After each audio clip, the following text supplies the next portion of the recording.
सबैजनालाई नमस्कार। सन्चै आरामै हुनुहुन्छ? म चाहिँ आज आफ्नै गाउँ, आफ्नै जन्मेको ठाउँ, मेरो जन्मभूमि पुरानो गाउँ फर्केर आएको छु है। यता पछाडि देख्न सक्नुहुन्छ, यता पछाडि चाहिँ मेरो घर छ है। यहाँ सामुन्ने चाहिँ केरा फलेछ, पाक्ने बेला हुन लागेको रहेछ। यो चाहिँ हो मेरो जन्मभूमि, जन्मघर, म जन्मेको ठाउँ। र म चाहिँ अब यसै घुम्दै जाँदैछु। हेर म अब के देखिन्छ है त, जे देखिन्छ त्यही लिएर आउनेछु है त। यो भिडियो मार्फत बुढो बुवा उहाँ बारीमा हिँडिरहनु भएको लौरो टेकेर। म चाहिँ आज आफ्नै जन्मभूमितिर घुम्दैछु र यसो साथीहरूलाई, गाउँको देश विदेशमा रहेका साथीभाइहरूलाई गाउँको भिडियो देखाउँ भनेर है त। अब चाहिँ हिँड्दैछु, हेर्नुहोस् मोल फालेर बारी जोत्ने बेला भएको छ, पानी नपरेर सबै किसानहरू शान्त छन्। भने यतिखेर पहिला हामीले चाहिँ मोल फालेर पुरेर मकै छर्ने तयारी गरिन्छ है त। त्यो चैते मकै भनेर चैते मकै छरिन्छ। र अहिले चाहिँ पानी चाहिँ नपरेको कारणले बारी चाहिँ सुक्खा छन् र बोट बिरुवा पनि कोही हरिया कोही नाङ्गा छन्। र यो चाहिँ हेर्नुहोस् कति हरियो छ। यो चाहिँ खरीको बोट है। यो चाहिँ हाम्रो गाउँ हो, मेरो जन्मेको ठाउँ हो। हेर्नुहोस् यो गाउँ चाहिँ खासै ठुलो गाउँ त छैन हाम्रो, त्यही पनि घर टाढा छन्। हेर्नुहोस् मेरो घर उहाँ छ भने अलिक तलतिर घर छिमेकी घर छ होइन।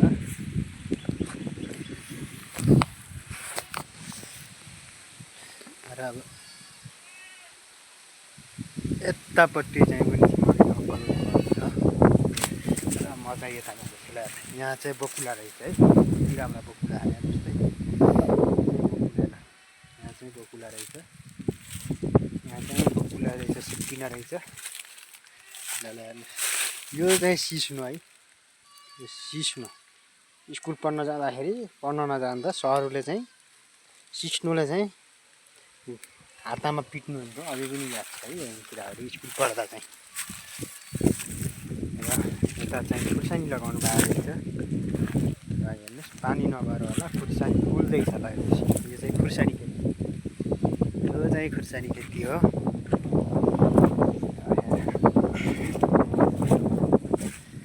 खुर्सानी लगाउनु भएको, यता चाहिँ मकै उम्रिएको रहेछ। हेर्नुहोस् मजाले कति राम्रो मकै छ। हेर्नुहोस् यता चाहिँ मकै रहेछ ल, हरिया मकै।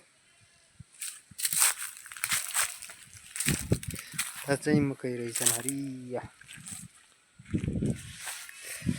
हेर्नुहोस् साथीहरू, उहाँ चाहिँ हाम्रो हजुरबुवा लौरो टेक्दै नसक्दा पनि बारीमा आउनु भएको। उहाँ चाहिँ बसेर के गर्नु खोज्नु भएको थाहा छैन। उहाँ चाहिँ बस्नुभयो है। के गर्न लाउनु भयो बुवा, के गर्न लाउनु भयो? हेर्नुहोस् उहाँ बसेर गोड्न लाउनु भएको मस्त लौरो टेकेर।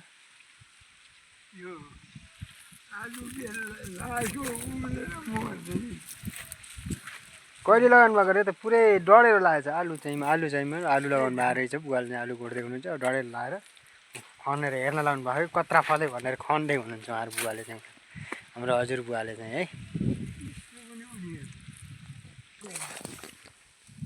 कहिले लोग्नु भएको थियो? पुरै डढेर लाग्छ त।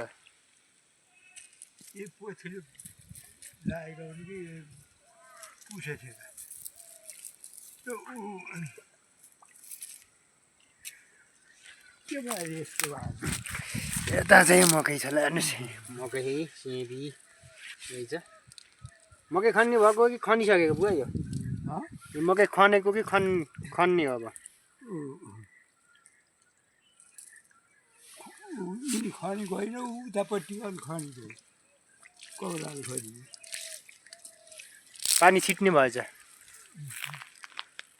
अब यो हुन्न गएर बुवा, यो के को हुने हो यस्तो? हेर्नुहोस् यो चाहिँ हाम्रो हजुरबुवा है त। नसकी हिँड्नुहुन्छ बारीतिर लौरो टेकेर। यत्रा ल आलु खेती गरेर यत्रा आलु छन् ल। ए ल किसानले के गरी खानियो छ? यसमा लगाइदिएको पानी, यसमा मकैमा लगाइदियो कि यता आयो जम्मै?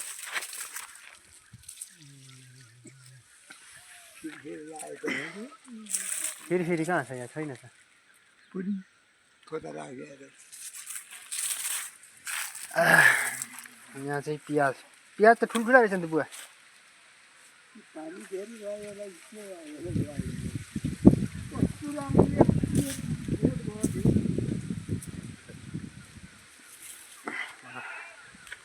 नहुने भएपछि यस्तै हो बुवा प्याज चाहिँ राम्रो भयो रहेछ है यहाँ फेरि प्याज रहेछ हेर्नु प्याज चाहिँ कति राम्रो खानु प्याज चाहिँ राम्रो छ नै ठुल्ठुला दाना भएको त यहाँ चाहिँ धनियाँका पत्ता यता चाहिँ है यता चाहिँ धनियाँका पत्ता यहाँ के लगाएको बुवा यहाँ के लगाएको यहाँ के लगाएको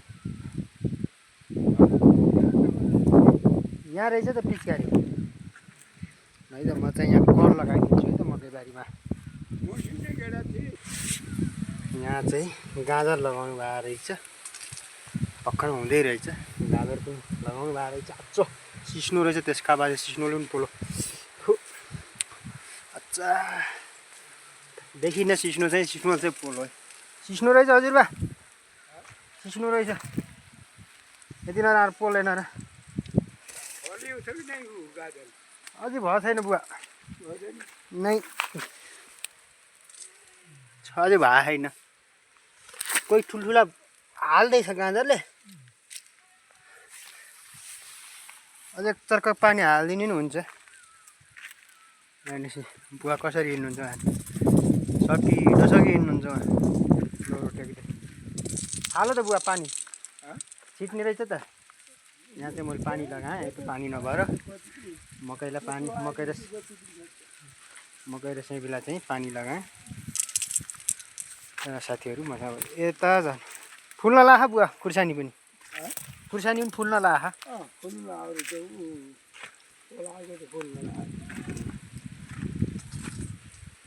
यो पनि आलु पछि लगाएको चाहिँ यो पनि गएछ यहाँ फेरि के लगाएको त यहाँ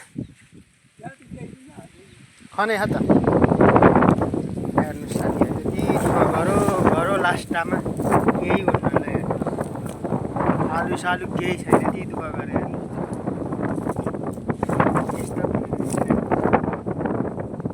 यत्रा कहिले आलु हुन्छ खेती गरेर खान नपाइ के गर्ने यत्रा छ नजिर भाइ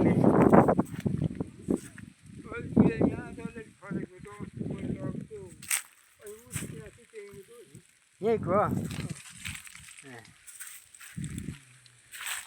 यो चाहिँ हाम्रो बारी है त हजुरबाबु बारी अनि कि हाम्रै बारी केरा यहाँ पनि रहेछ ल यहाँ चाहिँ तोरीको साग लगाउनु भयो रहेछ तोरी चाहिँ साग खाने भयो रहेछ यहाँ चाहिँ ल हेर्न देख्नु सक्नुहुन्छ मेरो चाहिँ भिडियो बनाउन खासै आउँदैन त्यही पनि म कोसिस गरिरहेको छु र यता चाहिँ आरु हुन्छ ल हेर्नुहोस् यो असार साउन भदौमा खाने आरु यो चाहिँ आरुको बुट यो चाहिँ आरुको बुट है आरु चाहिँ फल्दैछ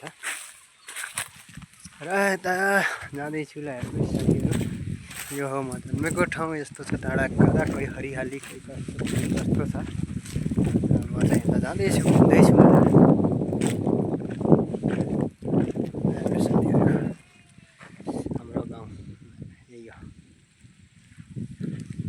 हाम्रो गाउँ म जन्मेको ठाउँ हावा पानीको त्यो आनन्द न जाडो न चिसो आनन्द हेर्नुहोस् यो चाहिँ आँप फुलेछ आँप खाने बेला चाहिँ आउन पाइन्न तर चाहिँ फुलेछ फल्छ है यो चाहिँ आँप यो आँप हो यो चाहिँ कफीको बुट हो कफी चाहिँ टिपेर भ्याइसक्नु भएको रहेछ घरकाले हामी चाहिँ घर बसिन्न यहाँ चाहिँ हजुरबा अङ्कल आन्टीहरू चाहिँ बस्नुहुन्छ र उहाँहरूलाई भेट्नको लागि चाहिँ म गाउँ आएको छु अहिले धेरै महिना 15 महिनापछि म गाउँ फर्केको छु त्यही कारणले गर्दा घर जाउँ केही दिन बसौँ भनेर हाम्रो परिवारसहित म चाहिँ गाउँतिर आएको छु यहाँ चाहिँ मकै उम्रेछ यहाँ चाहिँ पिँडालु लगाउनु भएको छ यो चाहिँ पिँडालु लगाएर ढाक्नु भएको छ है त धेरै भएको छैन यो चाहिँ लगाएको पिँडालु लगाउनु भएको रहेछ र यस्तै छ गाउँतिर हामी म चाहिँ यता माथितिर जाँदैछु अब म चाहिँ घरतिर निक्लिँदैछु हाम्रो छिमेकी गाउँ तलतिर गाउँहरू छन् डाँडा काँडाहरू छन् रमाइला छन् जियोस् माया लाग्दो रहेछ आफू जन्मेको गाउँ आफू हुर्केको ठाउँ है मैले पनि धेरै भएको छैन गाउँ छोडेर गएको पनि मैले धेरै भएको छैन 5 वर्ष भयो गाउँ छोडेको बच्चाको लागि केही गरौँ भनेर लागि म गाउँ छोडेको नत्र भने म पनि परिवारको साथ गाउँमै बस्ने रहर छ र फेरि पनि गाउँ चाहिँ अवश्य फर्किने छु सकेसम्म है यो चाहिँ काभ्राको बुटोपट्टि छ माथि यो चाहिँ हाम्रो घर हो यता चाहिँ भैँसी छ भैँसी छ पाडो छ यो चाहिँ उहाँ गर्छ खाना दे भन्ने छ म चाहिँ घर आइपुगेको छु है त म चाहिँ घर आइपुगेको छु र चाहिँ यतातिर चाहिँ किम्बु छ है त ल्यान्ड कति पाकै छ के किम्बु चाहिँ पाकै छ तर हामीले चाहिँ खाइन्न है किनकि यो धेरै खायो भने यसले चाहिँ पेट दुखाउँछ यानि कि रगत मासु पनि पार्न सक्छ है यसले यो चाहिँ पच्ने चिज चाहिँ होइन तर हाम्रो चाहिँ घाँसको लागि चाहिँ यो लगाउनु भएको तर यसो देख्दाखेरि 1-2 जना चाहिँ साँझ बिहान चाहिँ टिपेर खाने गरिन्छ है कोही मिठो छ कोही अमिलो छ અહીં देख्नुभयो आलु गोडेर आएको आलु खेती गरेर 2टा आलु 3टा बुटा गोड्दाखेरि 2टा आलु निकालेछ है यता चाहिँ कुखुराले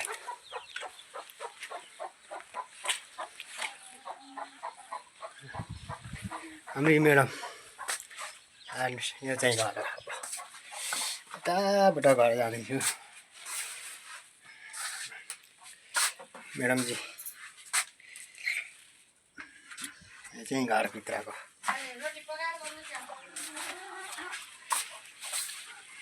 कस्तो बोली थियौ त ए म्याडम यो चाहिँ हामी बुढाबुढी मभन्दा राम्ररी देखिनु भएको छ गरे मेरो जस्तो चेहरा त बुहाइ छ भ्याइए छ बुहारी नानी घरको कान्छी बुहारी